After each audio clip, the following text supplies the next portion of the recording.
Okay, so here's the first lesson on different sizes of crochet hooks, the anatomy of a crochet hook, and finally how to hold a crochet hook.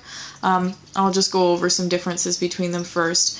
So what we'll do is we'll start with the gold one and we'll work our way down this way, and then I'll talk about how to hold them, that kind of thing. This is quite possibly my favorite crochet hook ever that I own, ever. This is size L, or a, what does that say, 5.5 millimeter. Now, this is by a company called Boy. I really like this company. They make the best crochet hooks. What they do is, like, they're metal, they glide really well with the yarn, and they're just really smooth. This one here, I don't know who actually makes these great crochet hooks. This is a 5 millimeter, so I guess that would be like an N hook.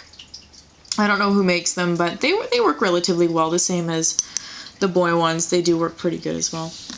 This here is a plastic resin hook. I have no idea who makes these. I just picked them up randomly somewhere. I don't like them. I don't like using them very often. They work well with big chunky yarns, but the thing with them is that if you take kind of a closer look, right there where that little gouge is, just use one of these guys to point it out.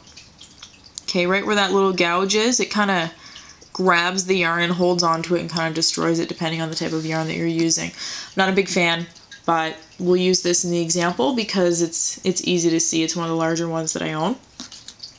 Okay, and this is just to show you a difference in size. So if you take a look at these two hooks here, these ones down here are also made by Boy. You can see the difference in the knob at the head up at the top. Okay, this one here would be used to mainly make lace, so you would use it with thread. And if we kind of take a look at this one down here, this one is the smallest crochet hook that I own. I used it once. It's really difficult to see the head on it, so maybe if I kind of use the magnifying glass, even then you can see that it's difficult to see the head on it. But these ones are used for making really intricate lace, as I said before. So those are your different kinds of crochet hooks. I'm going to move on to the anatomy of a crochet hook now. Won't take long, and then I'll show you how to hold a crochet hook. So I'm going to use the tiniest one to point it out. So here's the anatomy of a crochet hook. If you take a look at the PowerPoint, there's also a picture up there. So I'm just going to go over this really quickly because there is a picture. So if you take a look at the top here, okay, that's what's called the head of the crochet hook. Now if you take a look at what's in the head, okay, we've got right down here, like I said, where it kind of grabs, that's called the thread guide. That will pull your yarn through the loops that you are going to create.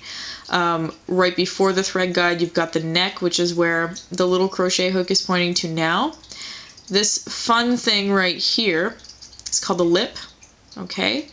And then this gouge here is called the throat, and then I've got the bowl, which is kind of close to the scoopy part, or the thread guide, okay? And so if I turn this sideways like this, what I've got here is the neck, or the shank, okay? It's the shank, I apologize.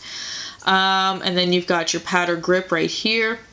The entire crochet hook from one tip to the last tip where my thumb is, that's called the body. And of course, after the grip, you've got the handle. My cat agrees. So that's what you've got. Now, moving on to holding a crochet hook, it's really not hard. Whichever hand you write with is probably going to be the most comfortable one to use. I use my right hand to write, so my right hand is the most comfortable one. Now, if you all have your crochet hooks with you, you should all have one in the package that I presented. If not, it's not a big deal. But what you do with them, or at least how I like to hold, there are two ways that you can hold it. You can either hold it like a pencil, which to me, I don't like doing. It's not comfortable. Whatever. You work with what's ever good for you. Now, the way that I do like to hold the crochet hook, and it's super easy, is you take your thumb, okay, you put it on the pad or the grip. Okay, and you take your other fingers, your baby finger, your ring finger, and your middle finger. You kind of hold the handle like that. So you're holding it like this. Okay, if that makes any sense. Now your index finger is going to sit right here, and it doesn't just kind of hang out, and you don't want to have too much pressure that the tip of your finger is turning white. What you want is you want to have a nice relaxed feel to it, okay? Like you want to make sure that it's really relaxed. You also want to make sure that you can glide your index finger up and down the shank of the crochet hook. If you're holding too tight, then that would mean that you're too stressed out, that your tension is too tight. It's not going to go very far. So you just kind of want to make sure that you can slide it up and down, and that's pretty much how you hold it. If you're a lefty, you go around to holding it the same way. So yeah, that's how you do it. So you just kind of do this, put your thumb here, get your index finger right here, just make sure you can slide it up and down. And that's how you hold a crochet hook.